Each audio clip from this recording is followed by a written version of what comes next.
Je m'appelle Emily. J'ai 31 ans et ce que je m'apprête à avouer vit en moi comme une blessure silencieuse. Vous est-il déjà arrivé de regarder votre propre vie sans la reconnaître? Tout a commencé le jour où j'ai compris que la vie que j'avais construite n'était pas celle que mon cœur désirait vraiment. Quand j'ai épousé Jason, mon amour d'université, je croyais que nous étions inébranlables. Il était le genre d'homme que l'on admire, calme, posé, fiable, celui qui n'oublie jamais un anniversaire, qui s'assure que les factures sont payées et que la maison reste debout malgré toutes les tempêtes. Pendant des années, je me suis dit que c'était ça, l'amour, la constance, la fiabilité, le confort.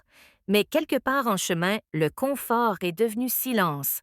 Nos rires se sont éteints, remplacés par des emplois du temps et des soirées polies.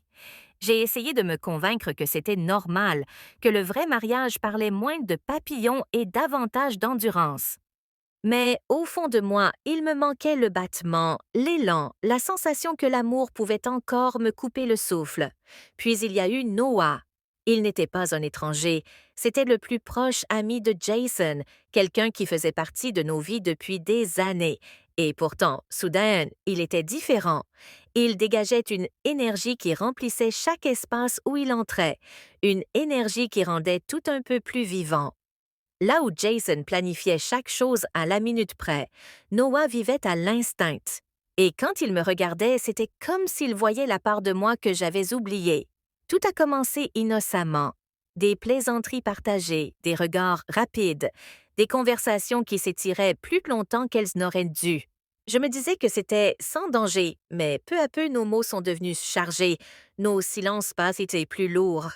Chaque fois qu'il passait, mon cœur me trahissait, s'emballant d'une manière que je ne pouvais pas contrôler.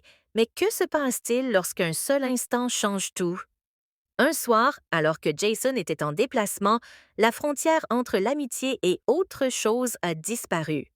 Un regard s'est attardé, un souffle s'est suspendu, et dans cet instant unique, l'air était électrique, dangereux. J'aurais pu reculer, j'aurais dû, mais je ne l'ai pas fait. Quand cela s'est produit, ce n'était pas seulement du désir, c'était une libération. Des années de désir silencieux ont éclaté d'un seul coup. La culpabilité a été immédiate, vive. Mais en dessous, il y avait quelque chose que je ne pouvais pas nier, une part de moi qui s'éveillait après des années de sommeil. Après coup, je me suis regardée dans le miroir, cherchant la femme que j'étais avant cette nuit-là. Elle avait disparu. Celle qui me faisait face était à la fois terrifiée et vivante. Je me suis dit que c'était une erreur, que je pouvais l'enterrer sous le silence. Mais certains secrets refusent de rester silencieux. Jason est rentré, a embrassé mon front et m'a dit qu'il m'avait manqué. J'ai souri, faisant semblant que rien n'avait changé, alors qu'à l'intérieur, j'avais l'impression de me tenir sur du verre brisé. Chaque mot, chaque geste était une comédie. Et pourtant, Noah persistait dans mes pensées. Sa voix, son regard, le souvenir de la façon dont mon prénom sonnait quand il le prononçait. Les jours se sont fondus en semaines. J'ai essayé de prendre mes distances, de reconstruire les murs que j'avais brisés, mais les plus petites choses continuaient de les faire tomber. Un message inattendu, un bonjour échangé, la façon dont nos regards se retrouvaient dans une pièce bondée. À chaque fois, ma détermination s'effritait un peu plus. La culpabilité est devenue mon ombre. La nuit, tandis que Jason dormait à mes côtés, je revivais des moments que je n'aurais pas dû me rappeler. Mon corps restait immobile, mais mon esprit était ailleurs, pris dans une tempête dont je ne pouvais m'échapper. Puis Jason a proposé que nous partions un week-end. Juste nous deux, a-t-il dit doucement, les yeux pleins de bonté, sans se douter de rien. J'ai accepté, espérant que la distance apaiserait le chaos en moi. Ce voyage a été à la fois une grâce et une punition. Loin de tout, j'ai vu Jason tel qu'il était vraiment, un homme qui m'aimait sans condition, qui avait bâti tout son monde autour de mon bonheur. Je l'ai regardé rire près du feu, me prendre la main, et je me suis demandé comment j'avais pu perdre de vue un amour pareil. L'espace d'un instant fugace, j'ai cru pouvoir revenir pleinement vers lui, que la tempête en moi pourrait se dissiper en calme. Mais quand nous sommes rentrés, Noah était là, Un seul regard et chaque fragile parcelle de contrôle que j'avais construite s'est effondrée. La vérité m'a frappé de plein fouet. Je ne pouvais plus vivre dans deux mondes. La sécurité silencieuse de l'amour de Jason et l'attrait sauvage et dévorant du toucher de Noah ne pouvaient pas coexister. L'un détruirait l'autre et tous deux me détruisaient lentement. Aujourd'hui, chaque matin pèse plus lourd. Le sourire de Jason porte une confiance que je ne mérite plus. L'absence de Noah ressemble à une blessure qui refuse de guérir. Je traverse mes journées en faisant semblant que tout va bien, mais à l'intérieur, c'est le chaos. Une tension constante entre la culpabilité et le désir, la sécurité et l'élan. Je ne sais pas comment cette histoire se termine. Peut-être que la vérité éclatera et réduira tout en miettes. Peut-être que je la porterai en silence jusqu'à la fin de ma vie. Tout ce que je sais, c'est que ce que j'ai ressenti avec Noah était réel, brut et effrayant, mais réel. Et parfois, les choses qui nous ruinent sont les mêmes que celles qui nous rappellent que nous sommes encore en vie. Maintenant, des bougies, mon vin préféré, la chanson de notre mariage en fond sonore. Mais pendant qu'il parlait, je n'entendais qu'Adam. Sa voix, son rire, ces mots qui résonnaient dans ma tête. Tu mérites plus, Rachel.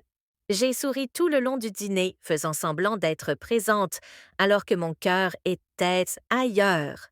Plus tard, quand Michael s'est endormi à mes côtés, je suis restée à fixer le plafond. La culpabilité m'a traversée comme une tempête. C'est à ce moment-là que j'ai compris la vérité. J'avais dit oui à tout, sauf à la seule chose qui comptait vraiment, l'honnêteté. Le lendemain matin, je suis allée au travail et j'ai demandé à Adam de prendre un café à l'extérieur du bureau. Il avait l'air surpris, peut-être même nerveux. Assis l'un en face de l'autre, je lui ai dit que je ne pouvais plus vivre dans cette zone grise que nous avions créée. Tu as été gentil avec moi, ai-je dit. Tu m'as rappelé que je suis encore vivante, mais je dois retrouver ce sentiment sans toi.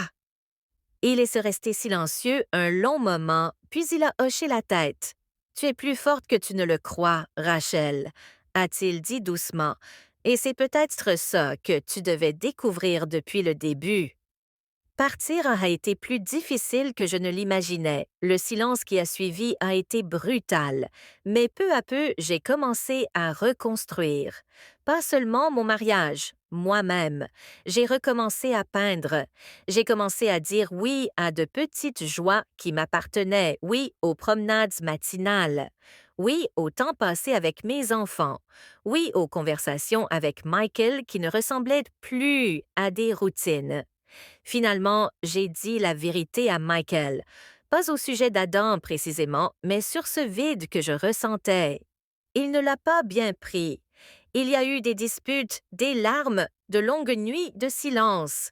Mais petit à petit, nous avons retrouvé notre chemin. Il a recommencé à être présent, vraiment présente, et moi, j'ai appris à lui pardonner et à me pardonner. Des années plus tard, je repense encore à ce chapitre de ma vie, non pas avec des regrets, mais avec lucidité, parce que parfois, l'infidélité ne commence pas par un baiser, elle commence par l'absence, par la solitude, par le fait de dire oui à tout le monde, sauf à la personne que l'on a juré d'aimer. J'ai dit oui à tout parce que j'avais peur de dire non au vide dans mon cœur. Mais j'ai appris une chose d'essentielle. Le véritable amour n'est pas d'être toujours heureux, c'est faire face à la vérité, même quand elle fait mal, et choisir de reconstruire plutôt que de fuir. Et aujourd'hui, quand je regarde en arrière, je réalise que le mot le plus puissant dans une relation n'est pas oui. Parce que dire non aux mauvaises choses, c'est la seule façon de dire enfin oui aux bonnes.